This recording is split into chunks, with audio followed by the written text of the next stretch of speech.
Stalking is mostly recognised by the public and by the police as an individual who follows you around. But this isn't just the case. Let me explain the psychological tactic of a highly destructive form of proxy abuse and rational warfare. A stalker does not just attack you directly, they manipulate your environment so that you and your partner become the weapons used to destroy each other. By understanding the exact mechanics of how they orchestrate this, you can spot the traps before you fall into them, like I did. A stalker starts by launching a bomb into your life, typically an anonymous or vexatious report to an authority figure like social services, a landlord, or an employer. They fabricate specific, highly damaging lies, such as neglect, domestic chaos, or instability, or even sexual abuse. They are not just trying to get you investigated, they're intentionally injecting a massive, terrifying crisis into your home. They know an authority investigation triggers primal fear, shame, and panic in any parent or partner. And once the crisis is live, a stalker steps back and lets the natural psychology of stress do the work. High stress situations cause humans to go into fight or flight mode. Because the stalker is invisible or out of reach, that intense anxiety and anger have nowhere to go, and that is the mechanism. The goal of the stalker is to count on the fact that you and your partner will start looking for someone to blame within the household. They might drop subtle hints, send anonymous texts, or leave breadcrumbs to make one partner suspect the other is a cause of the drama, or that one partner's past behaviour invited this trouble. And this is the psychological turning point. Under the crushing weight of the investigation and constant stress, communication breaks down. During a heated argument, out of sheer exhaustion and pain, one or both of you finally snaps. And in that moment of anger, you repeat the stalker's false narrative to your partner. You may say things like, maybe social services are right about you, or you're the reason our family is in this mess. And the stalker has then successfully internalized their lie into your life. You are no longer fighting the stalker. You're now using the stalker's script to wound each other. Once you use the narrative against each other, the stalker achieves complete victory through weaponization. The stalker captures the fallout, and this could be through audio recordings, intercepted text messages of your arguments, or simply just watching your relationship dissolve. They take your mutual breakdown and present it to the world and back to you as ultimate validation. They say, look, even they are accusing each other of these things. It wasn't a false report after all. They just exposed themselves. This leaves you with deep shame. You're left feeling responsible for your own ruin, forgetting that the entire fire was lit by an arsonist standing outside. And that is the psychological blow. A stalker wants you to believe that they are a criminal mastermind playing a complex game of chess, when in reality, they're playing a rigid, unoriginal game of checkers. Because this behaviour is highly recognised, studied and documented. Their tactics are not clever, they're completely predictable. And here is exactly why their behaviour proves they are uninspired, unoriginal, and ultimately easy to expose. The tactics that they're using are not custom-made or brilliant. They are a textbook psychological pattern known to every domestic abuse charity, family court judge, police officer, and social worker. DAVO. This stands for Deny, Attack, and Reverse Victim and Offender. It is the most common, predictable manipulation tactic on earth. Authorities deal with hundreds of malicious reports a year, and they know exactly how a genuine whistleblower acts versus how an obsessed harasser acts. By using social services as a weapon, the stalker has instantly flagged themselves to professionals as a textbook proxy abuser. A truly clever person adapts and changes. Stalkers, however, are deeply rigid. They are driven by a psychological obsession that forces them to repeat the exact same loops. They always try to trigger an emotional response. They always try to divide you from your support network. They always look for a way to play the victim. Because they cannot stop repeating these steps, you can predict exactly what they will do next. And once you know their next move, you can simply step out of the way and let them swing into empty air. A stalker's behavior comes from a place of deep psychological insecurity and a lack of emotional intelligence. They can't handle conflict normally, so they rely on cheap tricks like anonymous reporting, gossiping, and gaslighting. It takes zero intelligence to lie to a public service. It takes zero creativity to poke at a couple until they get stressed. They're relying on the weight of the system, like social services, to do the heavy lifting for them, because they lack the capacity or power to affect your life on their own. Truly clever people do not leave paper trails. By orchestrating false reports, sending messages, or manipulating situations, the stalker is actively building a case against themselves. Social services log IP addresses, phone numbers, and patterns of referrals. Digital footprints from their attempts to monitor or interfere in your relationship remain. While they think that they're being sneaky, they're actually writing a chronological diary of harassment that can be used to secure a non-molestation order or criminal prosecution under the Protection from Harassment Act. And the moment that you see their actions as a cliché routine rather than a brilliant plot, they lose their power. Treat them like a broken record playing a song you've heard 1,000 times. Professionals see through this. When a social worker or police officer reviews a case and sees a pattern of unsubstantiated, malicious reports alongside relationship sabotage, the spotlight shifts entirely onto the harasser. Stalkers who engage in this highly calculated, system-based manipulation rarely do so out of a temporary grievance. Instead, their actions are typically driven by deeply ingrained, severe personality flaws and specific psychological conditions. To professionals, their behavior is not a sign of strength, but a symptom of profound psychological dysfunction. Stalkers who orchestrate complex narrative traps and weaponize public services usually fall into specific clinical categories. This is a combination of 4 overlapping personality traits. Narcissism. They have an inflated sense of entitlement and an absolute hatred of being ignored or rejected. They view other people as objects or puppets to be manipulated, thoroughly enjoying the process of deceit. They lack empathy, guilt, or remorse. They can watch a family experience extreme distress through a social services investigation and feel absolutely nothing. Specifically, everyday sadism, where the individual derives genuine joy, amusement, and a sense of power from inflicting emotional pain on others. Individuals with these disorders often struggle with extreme envy, a fear of abandonment, or a total disregard for social norms and laws. They create chaos in others' lives to match the chaotic, hostile environment they feel inside their own mind. In some cases, a stalker has a clinical delusion that they are a savior or a victim. And by reporting you to social services, they may genuinely convince themselves they are doing something righteous, using this delusion to justify their malicious behavior. Their motivations are driven by a desperate need to fill an internal void. They target you to achieve specific psychological rewards. Stalkers often feel powerless, invisible, or inadequate in their own daily lives, and by pulling the strings of your relationship and watching you fight, they get an intoxicating rush of power, and they feel like a god directing a play. They feed on drama and attention. A calm, happy environment starves them.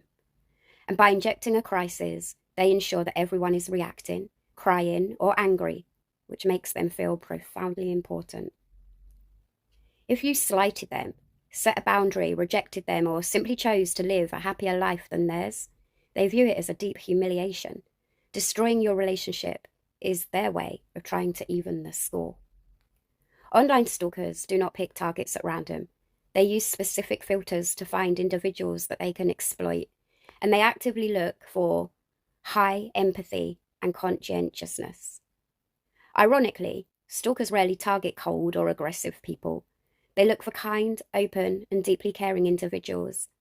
They know that empathetic people are more likely to feel intense shame, try to fix things, and experience deep emotional pain when accused of being a bad person. They target people who post about their strong relationships, stable families, or professional achievements. Your genuine happiness and stability act as a mirror that reflects the stalker's own miserable reality, triggering intense envy. They scan profiles for past traumas, vents about stress, or mentions of family drama. They bookmark these vulnerabilities. When they launch their attack, they use these exact pieces of personal history to craft their false narratives to social services. They choose targets who leave their social media accounts public, frequently tag locations, or engage heavily in public comment sections. It gives the stalker the raw material they need to screenshot, crop, distort, and weaponize against you. When you understand that the stalker is driven by a profound, pathetic psychological deficit, their master plan crumbles. They're not choosing you because you're weak. They're choosing you because you possess the light, empathy, and happiness that they are fundamentally incapable of experiencing. Stalkers who violate bail conditions or court orders do so because their obsession overrides their logic. To them, a piece of paper is a hurdle to bypass, not a barrier to stop. They believe they are smarter than the police and the justice system. Violating a legal order gives them a dangerous rush of control and a feeling of being untouchable. Their psychological obsession acts like an addiction. The compulsive need to monitor, control, or punish you is stronger than their fear of going to prison. They break conditions in small, subtle ways first to see if you will report them and if the police will act. And if they get away with a minor violation, they feel empowered to escalate. They are happy to use the law against you by making false reports, but they completely reject the law when it applies to their own behaviour. They convince themselves that they are the ones being treated unfairly. In their twisted logic, breaking bail is a justified response to a system they believe is stacked against them. And if they're banned from contacting you directly, they'll use a third party, anonymous burner accounts, or continue making vexatious reports to authorities to maintain a psychological presence in your life. When a stalker breaches bail conditions, they're making a massive legal mistake. In the UK, breaching pre-charge or post-charge bail is taken incredibly seriously by the courts, so you must use their arrogance to lock the legal trap around them. Do not let a single small violation slide. If they stand at the edge of your street, send a subtle message from a new account, or have someone else contact you, report it. Every time you call the police, give them the original crime reference number from your initial stalking report, and this will ensure that the breach is linked to the active case and goes straight to the officer in charge. Write down the exact date, time, and nature of the breach. Save screenshots, take photos if it's safe to do so, and note down any witnesses. When police have concrete evidence of a bail breach, it gives them the immediate power to arrest the stalker. For post-charge bail, breaching conditions usually result in them being remanded in custody until their trial. By continuing their behaviour under bail, they're no longer just committing a crime against you, they are actively insulting the authority of the police and the courts. The justice system does not take too kindly to being ignored, and their defiance is the quickest way for them to secure a prison sentence. When a man, unknown to a woman, becomes deeply concerned or obsessed with the woman's relationship status, it triggers immediate survival instincts. This behaviour is fundamentally scary, predatory, and legally classified as stalking, because it completely bypasses normal social boundaries and strips away a woman's autonomy. Here is the exact psychological and tactical breakdown of why this behaviour is highly dangerous. A predatory man who fixates on a woman's relationship status does not view her as an independent human being with her own agency. In normal human interactions, a person's relationship status is private, intimate data shared only when trust has been built. When a stranger demands to know this information, whether by asking repeatedly online, digging through her digital past, or tracking her movements, he is violating her boundaries. By forcing her to answer or revealing that he has researched her, he is sending a clear psychological message. I know things about you, and you cannot keep me out. This behaviour is predatory because it mimics the hunting patterns of a predator choosing its prey. If she's in a relationship, his obsession switches to finding ways to dismantle that relationship, as we've seen with tactics like false reporting or manufactured friction, so that he can artificially force her into a vulnerable single state. In the UK, stalking is defined by a pattern of behaviour that is fixated, obsessive, unwanted, and repeated. A stranger has no legitimate, logical reason to care about a woman's romantic life. The moment he begins actively tracking, asking about, or reacting to her relationship status, it crosses the line from a passing thought into a dangerous fixation. Obsession over a relationship status rarely stops at a question. It is almost always the foundational layer for more severe stalking behaviours, such as digital monitoring, physical loitering, and psychological terror. When a woman feels scared by this, it's not an overreaction. It is an accurate assessment of danger. Her instinct is recognizing that a man who refuses to respect basic social privacy boundaries will eventually refuse to respect her physical and safety boundaries as well. For me, it started outside of my walls. A stranger, a predator, became obsessed with tracking me and mapping my life. He didn't use physical weapons. He used public institutions. He wrote a malicious script and handed it to social services, landlords, the police, weaponizing the system to spark unneeded investigations into my home. And suddenly, I was forced to defend and protect minors from dangers that were completely fabricated. Forced into defensive posture, trapping me into a crisis I did not create. And while the system knocked on my door, it began the process of dehumanization. He targeted my support network, cutting off the people who could ground me until I was isolated in just the noise. Then came the online onslaught, derogatory name-calling, cruel interpretations of my actions, and deliberate attempts to dismantle my identity completely. He wanted to strip away how I knew myself to be. Inside my house, the pressure became extremely toxic. The stress of the false reports, the isolation, and the constant digital noise acted like a vice grip on my relationship. He waited for the friction to ignite, and eventually, under the weight of human exhaustion and terror, the environment fractured.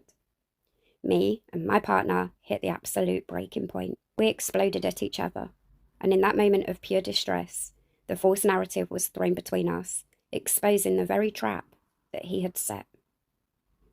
That explosion was exactly what he was waiting for. The moment I broke from exhaustion, he took that snapshot of my pain and claimed, "Look, that is the real her." He took a normal human reaction to psychological torture and labelled it as true character. He erased the months of stress he caused and held up my breaking point as the truth. And for months, even years, he has kept this trap active, using repetitive online reminders of that fracture to keep you locked in perpetual state of survival. By keeping you constantly fighting his system, he ensures that I remain too exhausted to report him, too drained to seek justice, and too overwhelmed to clear the air.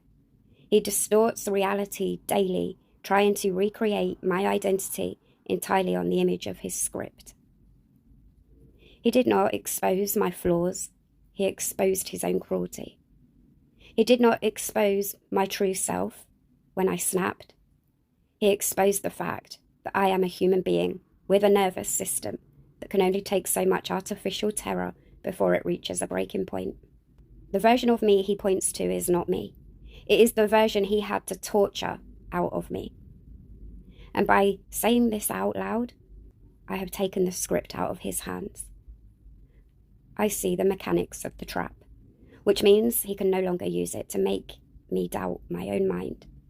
The fire was lit by an arsonist, and I am simply the one who survived the smoke. By creating fake accounts in your name, a stalker will attempt to stage a digital puppet show.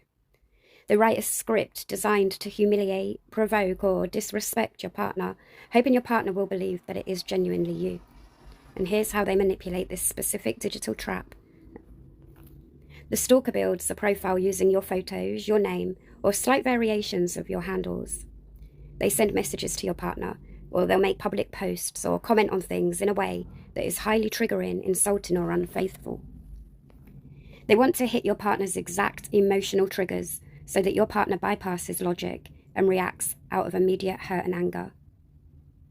And then there comes the mutual destruction, the relationship loop. The stalker counts on a breakdown of trust within your life.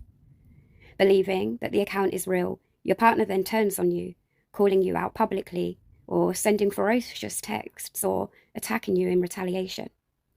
Shocked, hurt, and feeling falsely accused by the person who is supposed to support you, you defend yourself aggressively or lash out aggressively in response to their anger.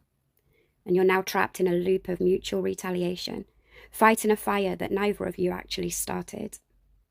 And once the chaos begins, a stalker will take their seat as the audience. They sit back and watch the public or private fallout. They'll screenshot your partner's angry reactions or your desperate defenses and post them online to show the world the drama and toxicity of your life. They've successfully automated the abuse. They no longer have to do any work. They just set the spark and watch you and your partner tear each other apart. You must break the puppeteer's strings, and the only way to ruin the show is to refuse to perform. You and your partner must agree on a golden rule: never react to anything seen online without verifying it in person or via a secure voice call first. If a strange post or message appears, the immediate response to each other must be, "A fake account is active. Let's look at this together," rather than, "How could you do this to me?" When you and your partner refuse to fight, a stalker is left sitting in an empty theatre. And the moment they realise their fake accounts are being reported and ignored rather than causing relationship explosions, the tactic becomes useless to them. Another tactic is a highly predatory form of digital evidence tampering and reputational framing. A stalker intentionally forces a family into a state of panic, records a survival response, and edits out their own guilt to create a weapon. And here's a step-by-step breakdown of how they pull off this illusion. A stalker does not just happen to stumble upon a family argument, they actively engineer it. They will use baiting texts, false reports, or digital harassment to inject intense anxiety into your home.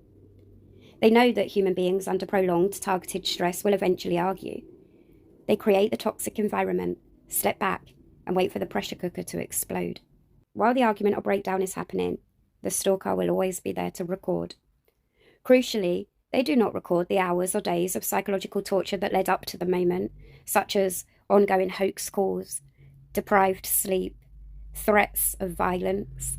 They only record the climax of your exhaustion and fear. And this is where the criminal manipulation happens. A truly clever person doesn't need to edit reality, but a stalker must distort it to survive. They'll crop the video or audio so that only your raised voice or you crying is visible. And by removing the why, they transform a normal human reaction to psychological torture into an unprovoked act of aggression.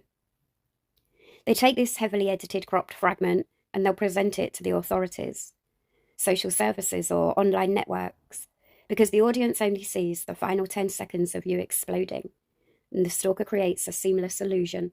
Look at how aggressive and unstable they are, and look at how calm and victimized I am.